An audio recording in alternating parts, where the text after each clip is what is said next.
South Africa's longest and costliest strike ever, has taken a violent turn in recent days, with 4 miners killed as more employees try to report for work at the world's top platinum producers. And earlier on Wednesday, striking members of the main Association of Mineworkers and Construction Union (AMCU) prevented other workers from returning to platinum producer Lonmin's shafts, thwarting the company's efforts to end the 16-week strike. And, in South Africa, the rule of law reigns. Anarchy is not what is going to be accepted, Minister Nathi Mthethwa told a news conference later.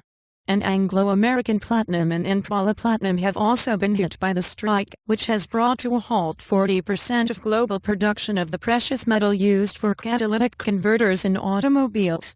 And Lonmin had been aiming on Wednesday for a mass return of workers, but a spokesman said a very low number had showed up.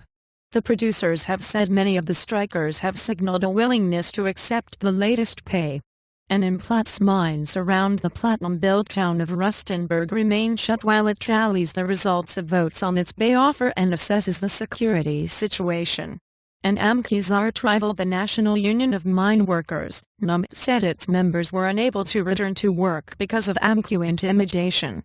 And the charismatic president of AMCU, Joseph Mthethwa, urged his members to stay the course. And, let's stay strong. Yes, it's difficult, but let's hold each other by the hand and stay strong. Onward.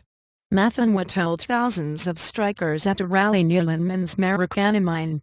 And the strikers, many wielding stakes, roared their approval to Mthethwa's remarks at the rally held near the site where police shot dead 34 striking Lonmin miners in August 2012. That sent spot platinum to 2-month highs over $1,470 an ounce. And Mthethwa, a Salvation Army lay preacher who often evokes both God and class warfare, used typically combative language, telling the crowd that the purpose of capital is to destroy AMCU and its members. And Labour Court and the companies decided to take their latest wage offer directly to AMCU's members after wage talks with the union collapsed 3 weeks ago. And Mthethwa said AMCU was going to the Labour Court next week to prevent the firms from bypassing the union in this way. And the companies said they would strongly oppose this, saying in a statement that they wanted to ensure that employees are fully informed of the offer, and that they are empowered to accept or reject the offer of their own free will. And the industry has long accused AMCU of using intimidation to keep its members in line, allegations it denies.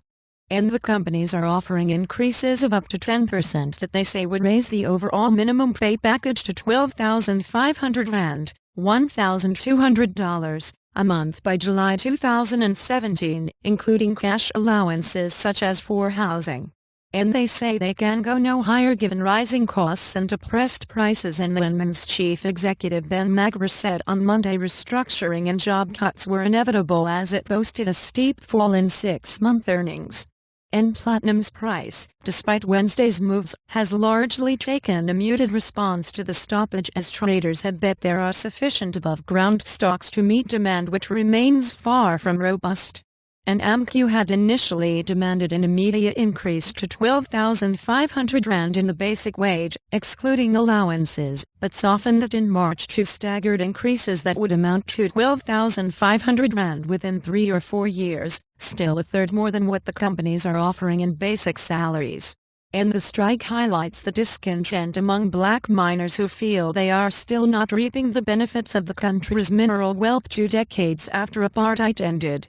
And it has also hurt already sluggish growth in Africa's most advanced economy. And rating agency Moody's said on Wednesday the country's credit rating remained under pressure. And additional reporting by Ed Cropley and Tizet Somatsa in Johannesburg, writing by Ed Stoddard, editing by Mark Potter and Elena Hart.